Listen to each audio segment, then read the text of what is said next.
Mornings are supposed to feel like beginnings, but some mornings feel like weight, like something invisible sitting on your chest. Not pain, not sadness, just heaviness, that quiet kind that nobody else sees.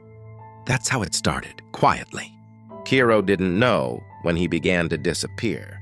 Not physically, not in a dramatic way, just slowly. He would sit in rooms full of people and still feel like a ghost. People laughed, talked, shared moments, and somehow he was always just slightly outside of them. Like everyone else was tuned to a frequency he couldn't reach.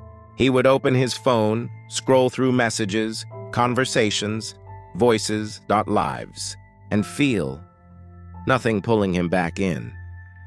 He wanted to speak. So many times. He even opened his mouth, but the words would stop halfway to the world. Not because he had nothing to say, but because he believed no one was really listening. It wasn't one big moment, it was hundreds of small ones. Moments where he chose silence instead of honesty. Moments where he smiled instead of explaining. Moments where he said, "I'm fine," because it was easier than being real. And slowly, he began to shrink. Not on the outside, but inside. He walked through streets, watching others move with direction, with urgency, with certainty. And he wondered how they made it look so effortless to exist.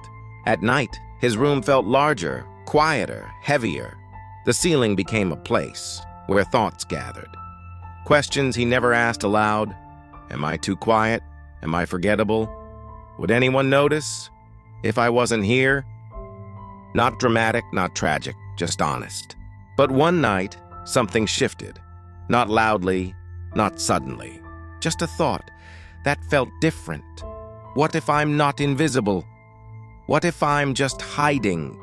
The idea stayed with him, uncomfortable, persistent, because it meant the problem wasn't the world. It meant he still had agency. And that thought terrified him. Because change requires responsibility, and responsibility means letting go of the comfort of being unseen. The next morning, nothing looked different. Same light, same room, same silence. But Kiro sat a little straighter. He didn't transform overnight. He didn't become confident. He didn't suddenly understand life. He just stayed present, a few seconds longer than usual. He looked in the mirror and didn't look away immediately. He answered one message. Instead of ignoring it, he spoke one sentence that he would normally swallow.